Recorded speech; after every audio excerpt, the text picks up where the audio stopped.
Querido público, es nuestro deseo que a través de estos mensajes del connotado evangelista de renombre internacional, Reverendo Dr. Gerald Lee, usted llegue a conocer el verdadero significado de la providencia de Dios encerrada en el mensaje de la cruz.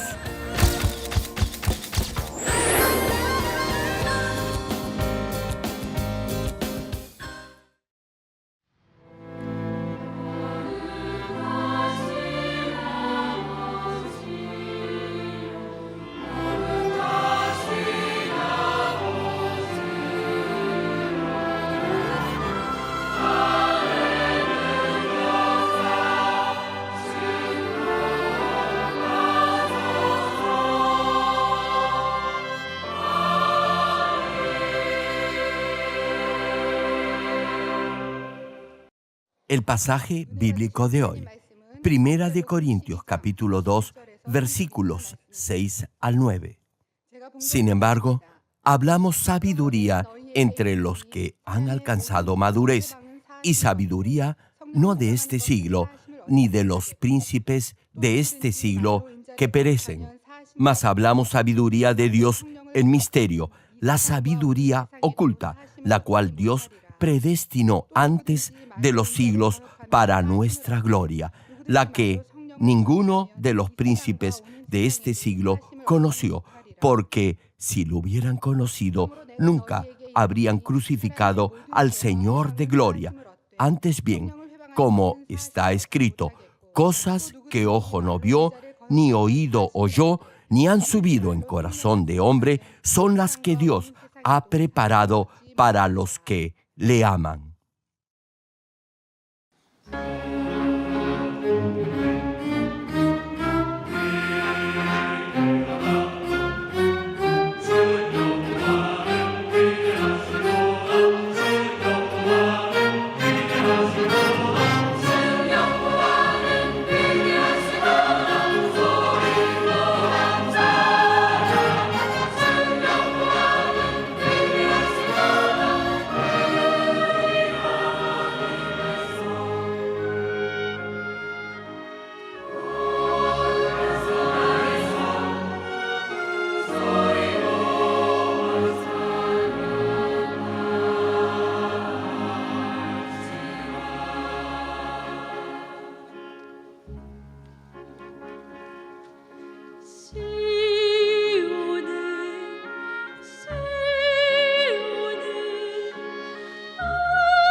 Amados hermanos en Cristo y estimado público, la única forma en la que se puede ser salvo y así entrar al reino de los cielos es por medio del Señor Jesucristo.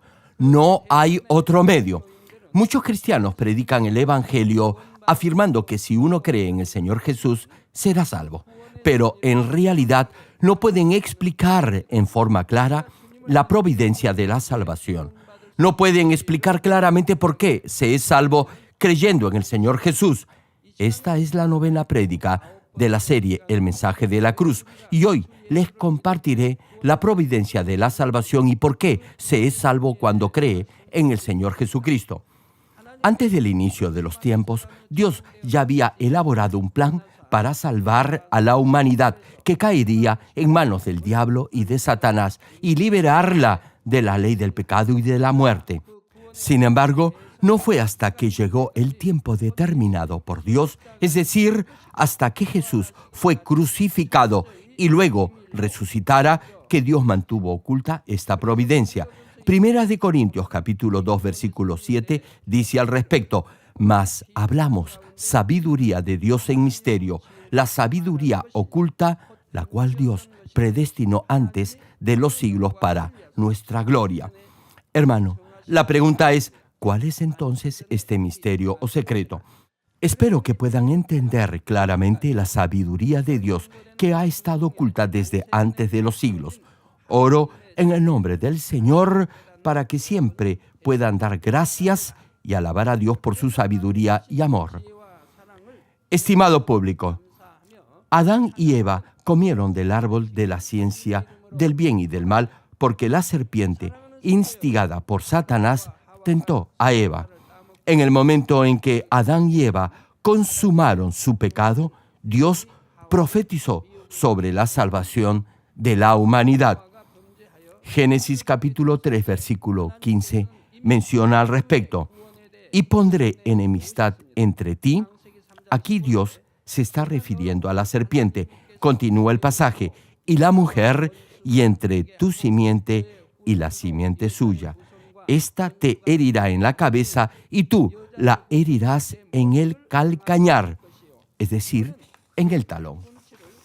Aquí, mujer no es una mujer en el sentido físico del término, sino se refiere espiritualmente a Israel.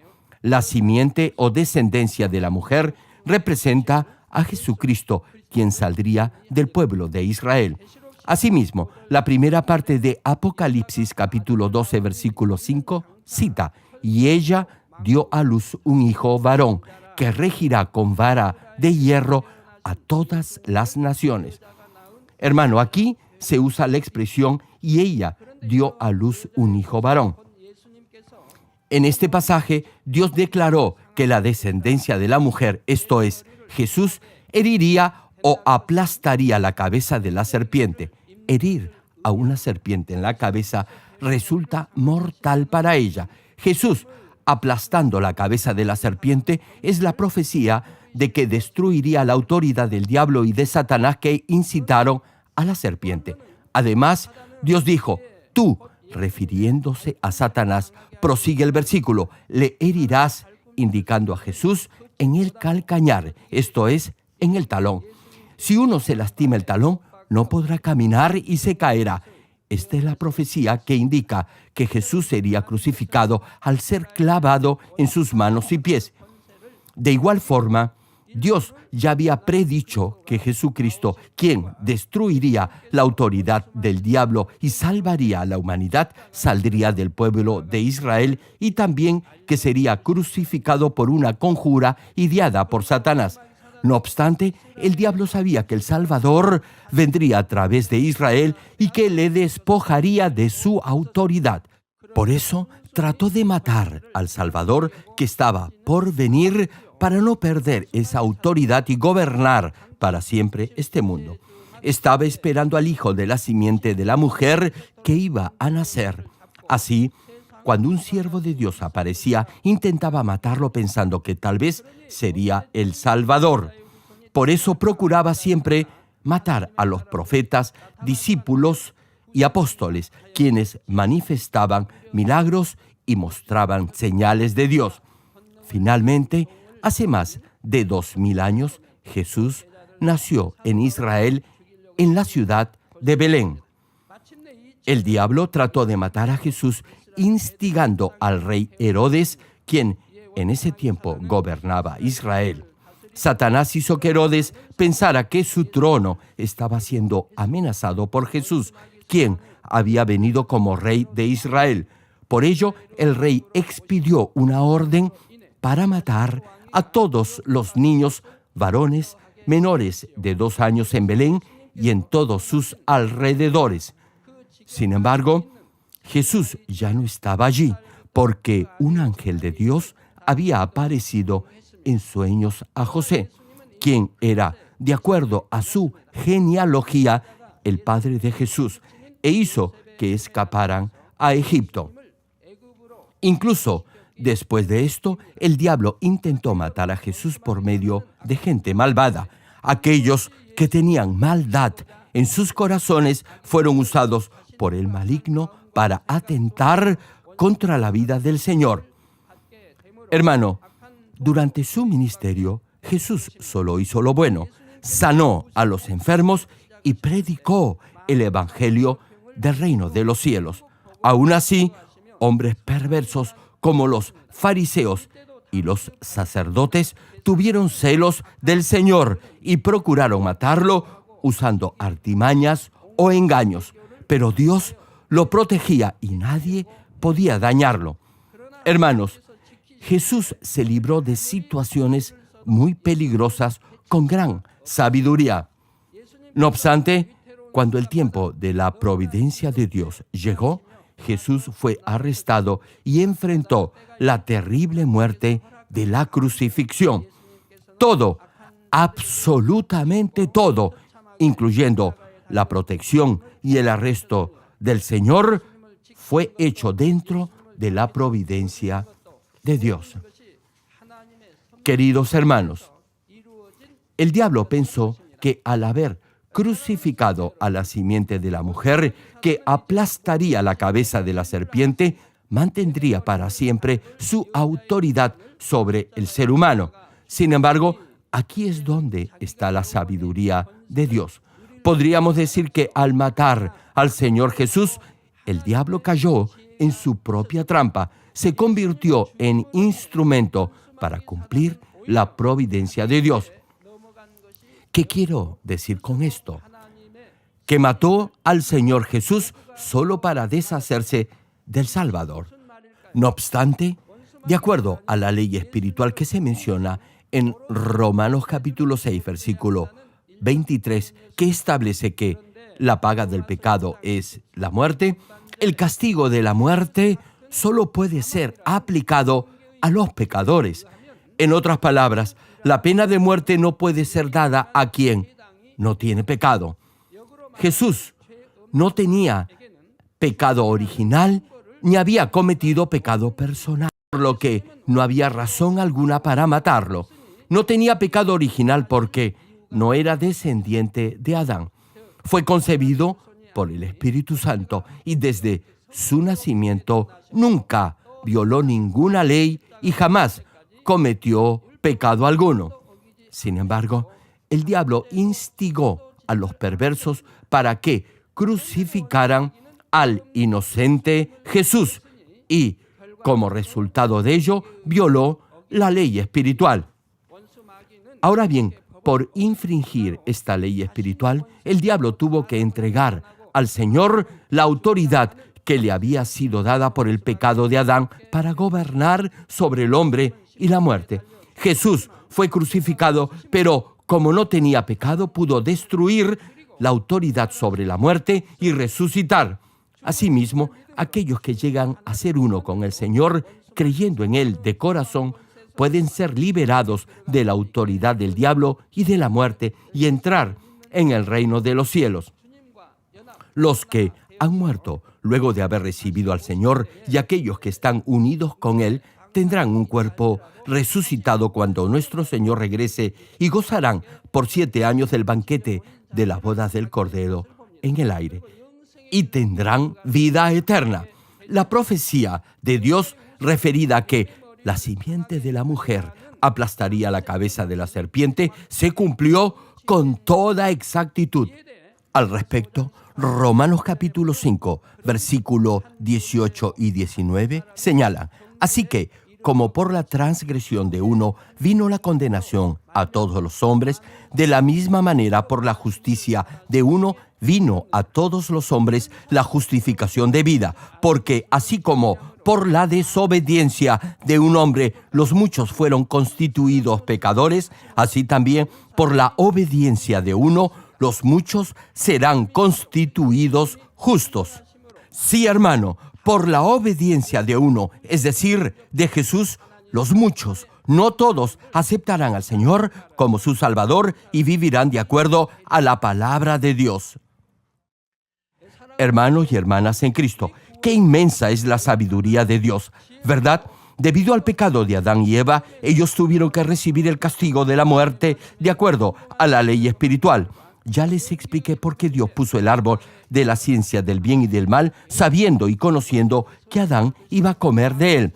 Sin embargo, cerca de 4,000 años después, el diablo transgredió la misma ley espiritual, por lo que perdió su autoridad sobre la muerte. Por la misma ley del reino espiritual, la paga del pecado es muerte. En un momento dado, toda la humanidad cayó en la muerte y en otro instante, por esa misma ley, la autoridad de la muerte fue derribada y ahora puede ser salvo por fe. ¿Cuántos se alegran por ello?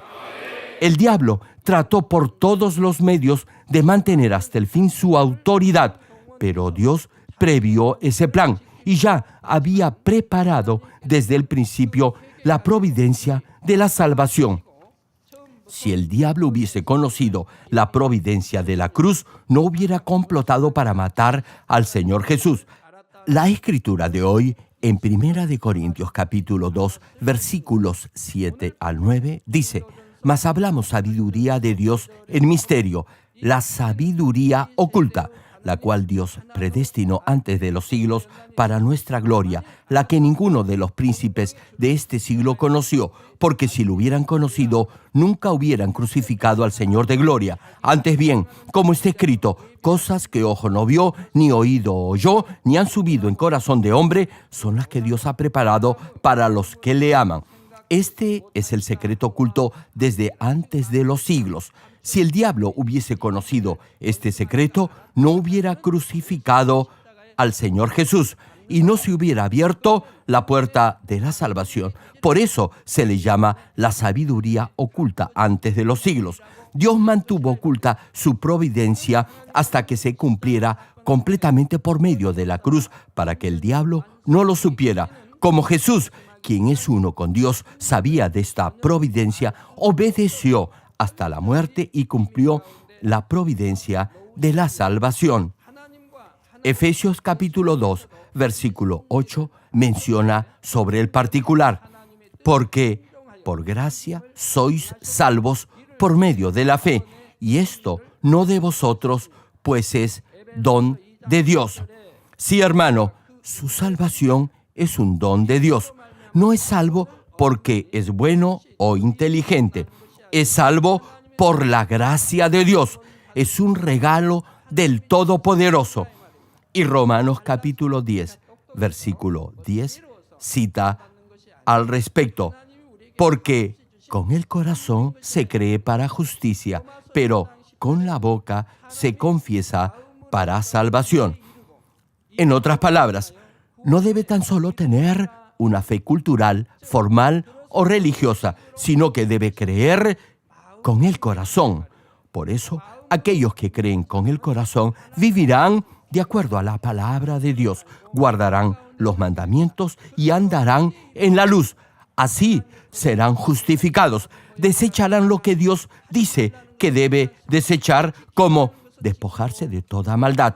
No harán lo que Dios dice no debe hacer, y harán lo que Dios dice debe hacer. Así, repito, serán justificados, y al confesar su fe con su boca, serán salvos. En el momento en que confiesen que creen, esa declaración será verdadera. Serán salvos por esta confesión verdadera de su fe. Solo si llega a ser uno con el Señor, creyendo en Él, podrá ser salvo por la gracia de Dios. Estimado público, ¿qué significa llegar a ser uno con el Señor? Solo confesar con sus labios que cree en el Señor no es una evidencia de tener verdadera fe.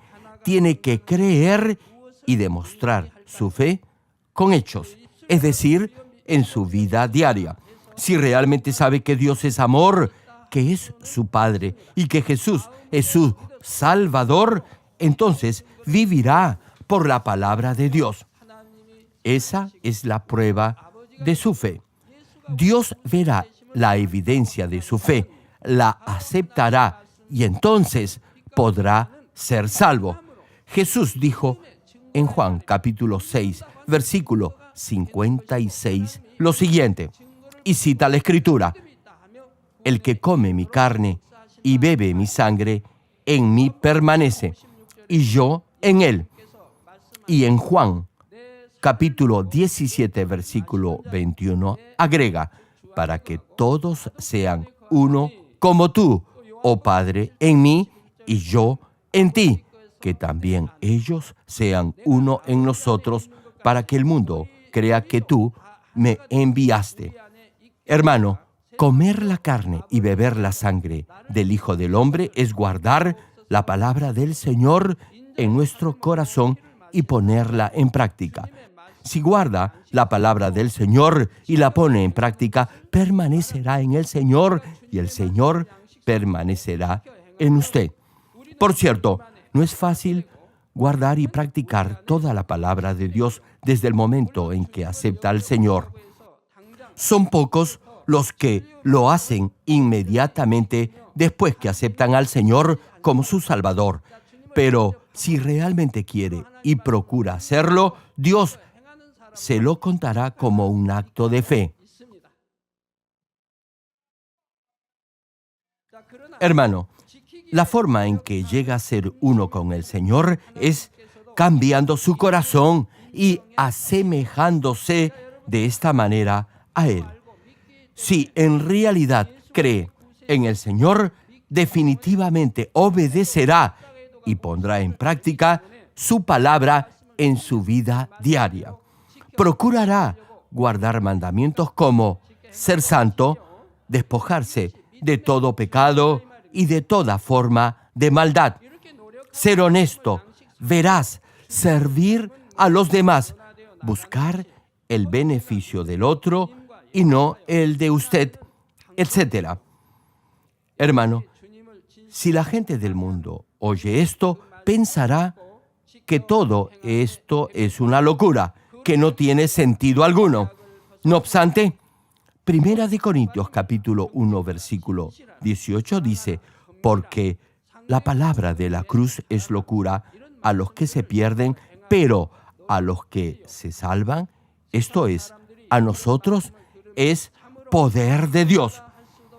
Por ejemplo, los domingos, los no creyentes salen de paseo o practican algún deporte. Sin embargo, los cristianos vienen a la iglesia y adoran a Dios en su día de descanso. Por ello, para los que no creen, esto les parece una locura, pero esa es la evidencia de su fe. Hermano, si tiene fe en el Señor, podrá con gozo vivir de acuerdo a la palabra de Dios, incluso si eso en algún momento le representa un sacrificio. Elegirá el camino estrecho, la puerta angosta, con agradecimiento, porque tendrá la absoluta seguridad de su salvación al andar en la luz y, asimismo, la firme esperanza por entrar al hermoso reino celestial. Primera de Juan, capítulo 1, versículo 7, cita al respecto: pero si andamos en luz, como Él está en luz, tenemos comunión unos con otros, y la sangre de Jesucristo su Hijo nos limpia de todo pecado. Hermano, Solo si acciona de acuerdo a la palabra de Dios, es decir, si vive de acuerdo a ella, la sangre del Señor Jesús lo limpiará de todos sus pecados. La sangre del Señor no lo limpiará, tan solo confesando que cree en el Señor. Únicamente si anda en la luz, es decir, conforme a la palabra de Dios, la sangre del Señor Jesucristo lo limpiará de todo pecado. Repito, solamente si vive de acuerdo a la palabra de Dios, quien es luz, la preciosa sangre del Señor Jesucristo lo limpiará de todo pecado. Hebreos capítulo 10, versículo 17 señala: y nunca más me acordaré de sus pecados y transgresiones. Y el Salmo 103, en su versículo 12, añade: cuanto está lejos el oriente del occidente, hizo alejar de nosotros nuestras rebeliones. De la misma forma, aquellos que se arrepienten y viven por la palabra de Dios serán perdonados de los pecados que han cometido en el pasado. Además, podrán participar en la resurrección del Señor y disfrutarán asimismo del eterno reino celestial. Queridos hermanos, espero que ahora ya puedan comprender claramente por qué son salvos cuando creen en el Señor Jesús. Sin embargo, en este punto hay algo adicional muy importante que deben recordar, y es que hay una gran diferencia entre el nombre de Jesús y el de Jesucristo o el del Señor Jesús. Muchos no saben esta diferencia, tan solo dicen: oro en el nombre de Jesús. Amén. No obstante, hay una gran diferencia. Mateo, capítulo 1, versículo 21, cita sobre el particular: y dará a luz un hijo, y llamarás su nombre Jesús, porque él salvará a su pueblo de sus pecados. Como he dicho, el significado del nombre Jesús es: él salvará a su pueblo de sus pecados. Dice: él salvará en futuro. En otras palabras, eso quiere decir que Jesús llevaría la cruz y derramaría su sangre para salvarnos. Sin embargo, Cristo significa el ungido y se refiere a aquel que cumple las condiciones para ser el Salvador.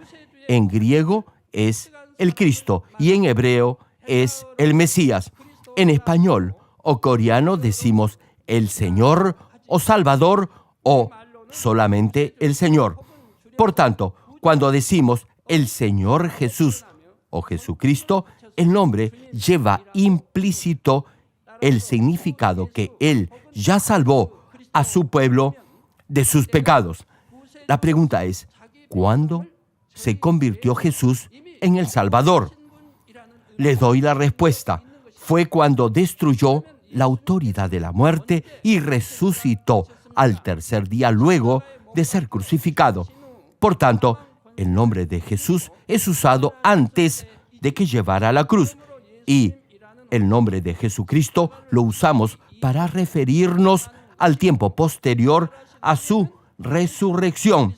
En la Biblia vemos que se usa la expresión Señor Jesucristo o Jesucristo.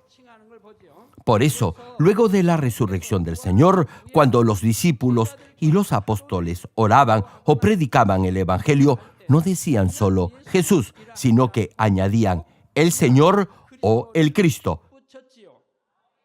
Por ejemplo, en Hechos capítulo 3, versículo 6, cuando Pedro y Juan sanaron al cojo que estaba en la puerta llamada La Hermosa, dijeron: en el nombre de Jesucristo de Nazaret, levántate y anda. No dijeron en el nombre de Jesús, anda, sino en el nombre de Jesucristo. También en Efesios capítulo 5, versículo 20, se cita: dando siempre gracias por todo al Dios y Padre en el nombre de nuestro Señor Jesucristo. Aquí también se dice en el nombre de nuestro Señor Jesucristo, no en el nombre de Jesús. Podía haber dicho solamente Jesucristo. Sin embargo, frecuentemente el apóstol Pablo agregaba el término Señor. Por eso decía el Señor Jesucristo. Al igual que se puede decir solo Dios, y lo podemos enfatizar diciendo Abba Padre, Señor quiere decir Jesucristo, pero lo podemos resaltar diciendo Señor Jesucristo. Esto tiene un significado espiritual muy importante. Les doy un ejemplo. Supongamos que un policía se acerca a una persona y no sabe que es un ladrón. Ahora bien, si el ladrón sabe que el policía no lo va a reconocer, no tendrá temor y no huirá. Y como el policía no sabe que ese hombre es un asaltante o un asesino, no lo detendrá. Por eso, ese hombre no tendrá miedo del guardia. No obstante, si el policía supiera la identidad del hombre, le preguntó, ¿qué creen que haría el ladrón? Claro, huiría rápidamente o se escondería por temor a ser arrestado. Es lo mismo con el diablo. Si ora en el nombre de Jesucristo sabiendo exactamente la providencia de la salvación, su oración tendrá un poder totalmente diferente del que tiene si orara solo en el nombre de Jesús. Aun si ora por algo imposible, pero ora con fe, creyendo en el nombre del Señor Jesucristo, su oración será mucho más poderosa. Ahora bien, cuando echan fuera a estos malignos, lo hacen en el nombre del Señor Jesucristo, quien ya ha vencido la autoridad del diablo y de Satanás y de la muerte. Por eso, los espíritus inmundos saldrán inmediatamente. Hermanos, espero que recuerden esto y siempre oren en el nombre de Jesucristo o del Señor Jesucristo, y no solo en el nombre de Jesús. Ahora bien, una aclaración. Con esto no estoy diciendo que es malo orar en el nombre de Jesús.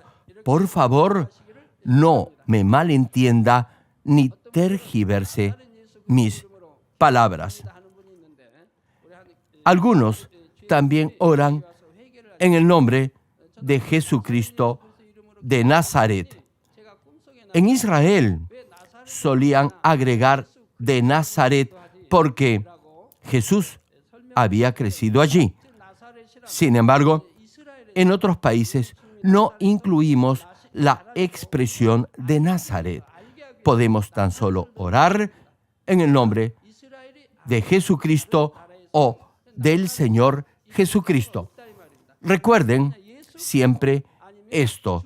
Les va a ser de mucho beneficio a todos cuando oren.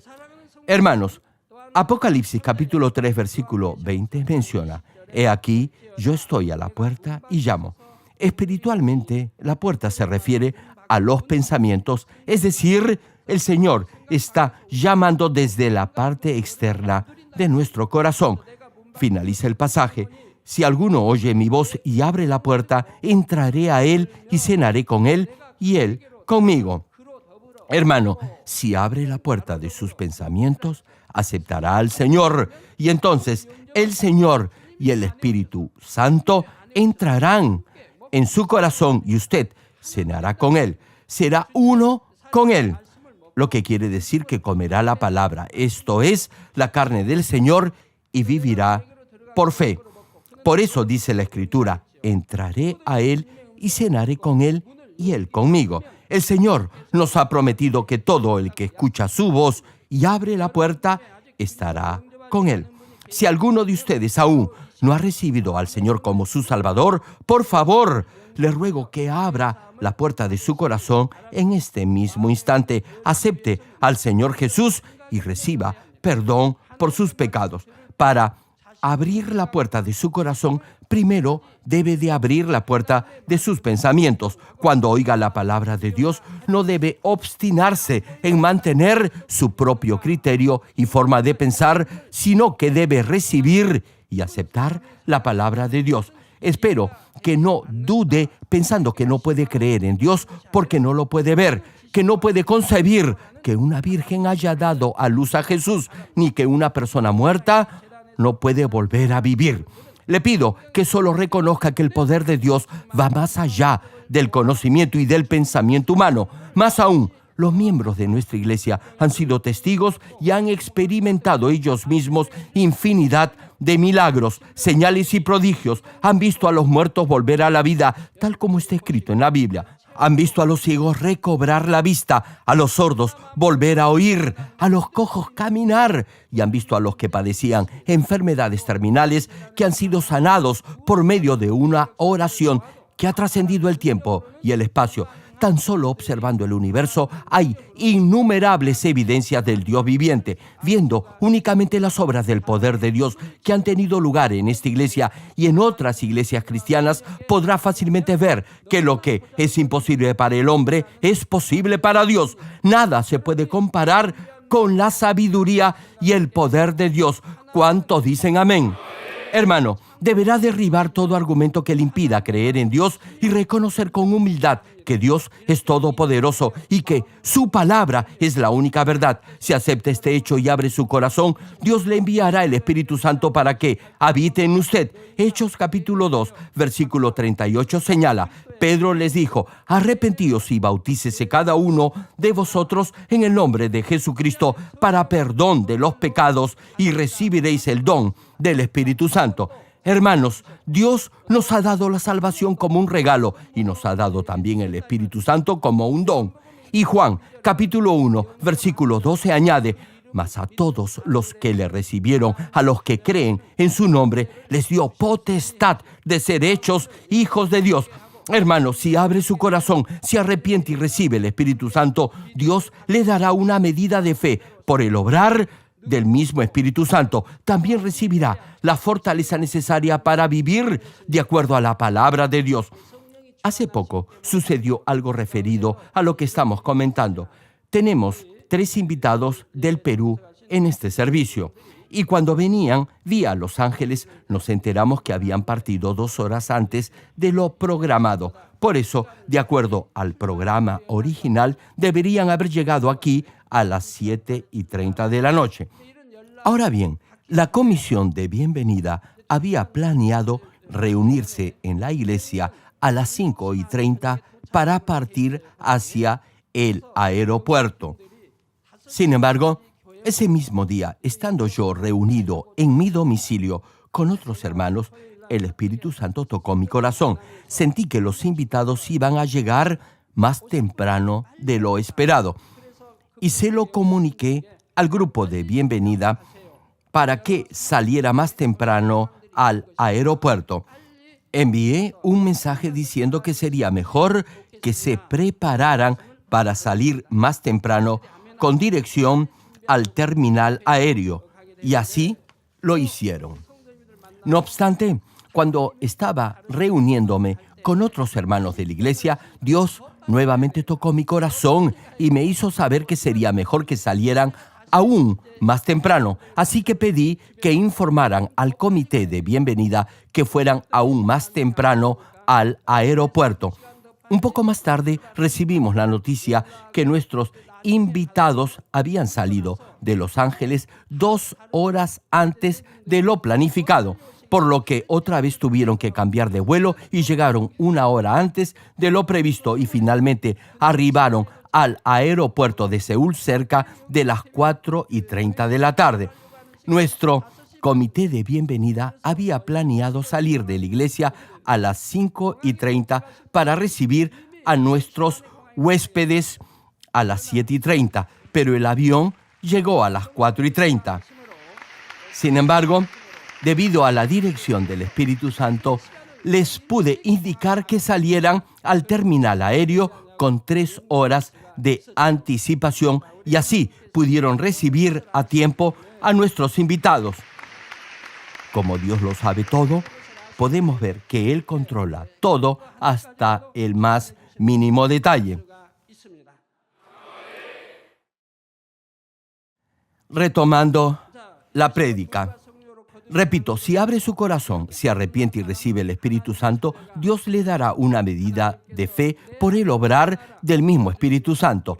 Esto es nacer de nuevo por el agua y el Espíritu. Y los que han nacido de nuevo se convierten en hijos de Dios. Dios los puede llamar hijos e hijas y ellos podrán llamar a Dios Padre. Además, sus nombres estarán inscritos en el libro de la vida en el cielo y así obtendrán la ciudadanía del reino celestial.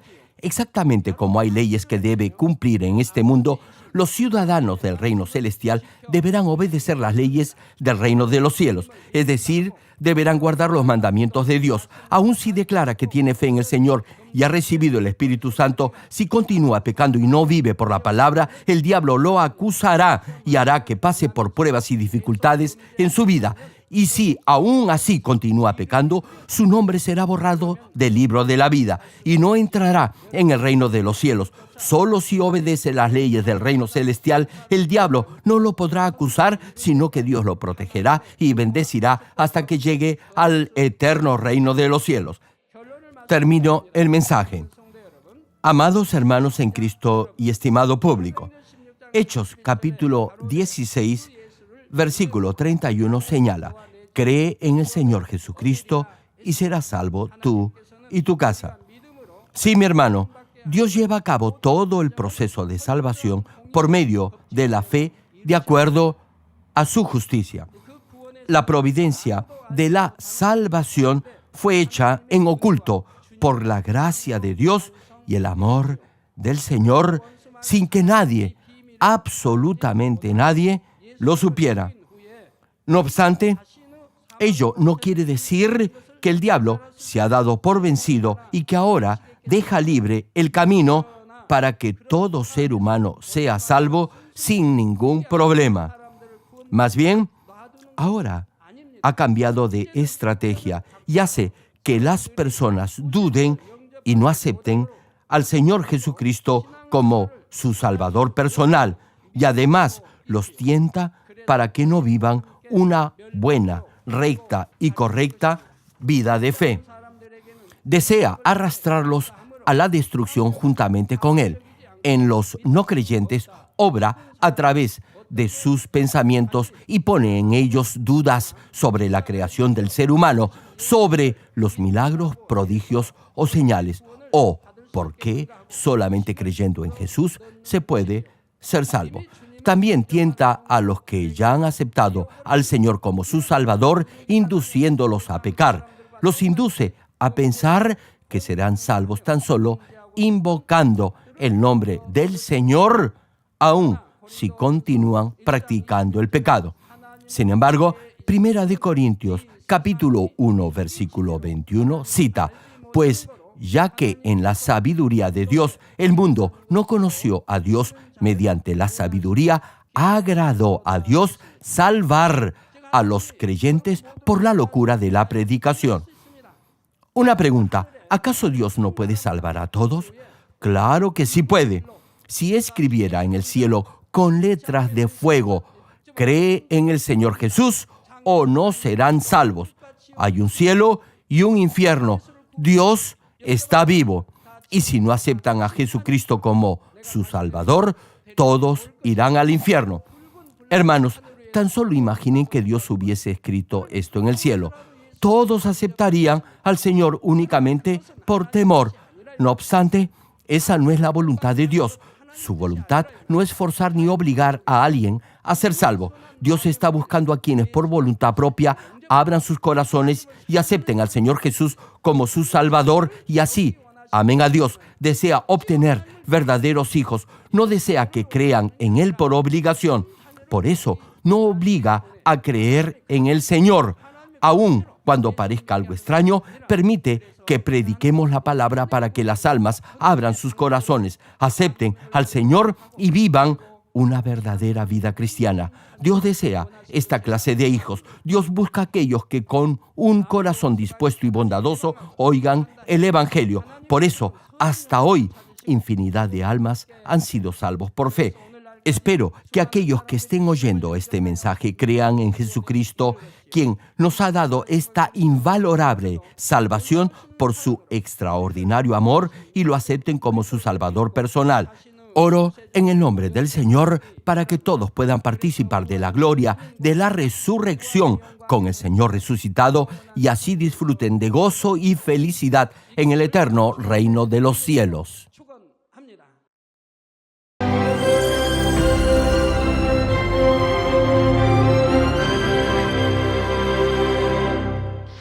Aleluya, Dios Todopoderoso de amor, pon tu mano sobre todos los hermanos y hermanas y sobre todos los miembros de nuestras iglesias en el mundo entero que están recibiendo con fe esta oración que trasciende el tiempo y el espacio a través del satélite, la televisión, el internet, o que le están escuchando por radio o por cintas de audio en todo el mundo. Pon fe en sus corazones para que puedan creer en ti y se despojen de todo pensamiento negativo y toda duda. Líbralos de toda prueba y aflicción. Quema con el fuego del Espíritu Santo de la cabeza a los pies toda parte enferma, incluyendo toda célula, tejido y nervio, todo órgano interno e intestinos. Que la luz de tu Espíritu venga sobre ellos. En el nombre de Jesucristo, ordeno al diablo y a Satanás, a todo tipo de enfermedad, germen y dolencia, fuera. Quema con el fuego del Espíritu Santo toda enfermedad incurable y toda dolencia crónica. Que toda enfermedad contagiosa, resfriado y fiebre desaparezca. Protégelos de cualquier tipo de microbio, virus y bacteria. Sánalos de todo tipo de cáncer, incluyendo cáncer al estómago, al pulmón, al hígado, cáncer de mama, cáncer al útero, al intestino y toda otra enfermedad como el SIDA, leucemia, apoplejía cerebral, presión arterial alta y baja, enfermedades cardiovasculares y pulmonares, diabetes, enfermedades propias de la mujer, enfermedad a la tiroides y toda clase de inflamación. Quema con el fuego del Espíritu Santo toda polio, derrame cerebral, artritis y hernia. Que todo tipo de dolor de espalda, de cabeza y toda clase de neuralgia desaparezca. Líbralos de toda epilepsia, autismo, depresión, neurosis y enfermedades mentales, y de toda clase de parálisis. Que los cojos y tullidos se levanten y caminen. Restaura la vista y el oído. Que los ciegos abran sus ojos, los sordos vuelvan a oír y que los mudos empiecen a hablar.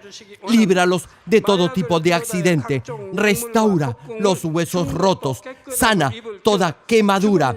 Líbralos de toda adicción a las drogas. Regenera los nervios, tejidos y células muertas. Revive a los muertos. Bendice a los que no pueden tener hijos. En el nombre del Señor Jesucristo, ordeno al diablo y a Satanás, al príncipe de la potestad del aire y a toda fuerza del mal, fuera. Todo espíritu maligno, inmundo, de engaño, espíritu de mentira, espíritu de división, de tentación y todo otro espíritu de iniquidad, fuera. Ato a toda fuerza de la oscuridad y de maldad, y que la luz de tu espíritu descienda sobre ellos. Padre, fortalécelos para clamar en oración y dales poder para desechar todo pecado y llegar a la santidad. Que tengan salud, que sus almas prosperen y que sus familias sean evangelizadas y vengan al Señor. Protégelos de todo tipo de accidente y bendícelos para que tengan una vida de éxito y prosperen todo. Guarda y protege a todos tus hijos y sus hogares, centros de trabajo y negocios con el muro de fuego del Espíritu Santo, con tus huestes celestiales y tus ángeles y con tus ojos que son como llamas de fuego. Da a los estudiantes sabiduría y perseverancia y pon en sus corazones el anhelo de estudiar y progresar. Guarda sus corazones y pensamientos de todo lo mundano y siembra en ellos un ferviente amor por el Señor. Dios, bendice a tus hijos y que todo lo que hagan sea para gloria tuya. Gracias, Padre, por haber escuchado nuestra oración. Toda la gloria sea para ti. He orado En el nombre de nuestro Señor Jesucristo. 아멘.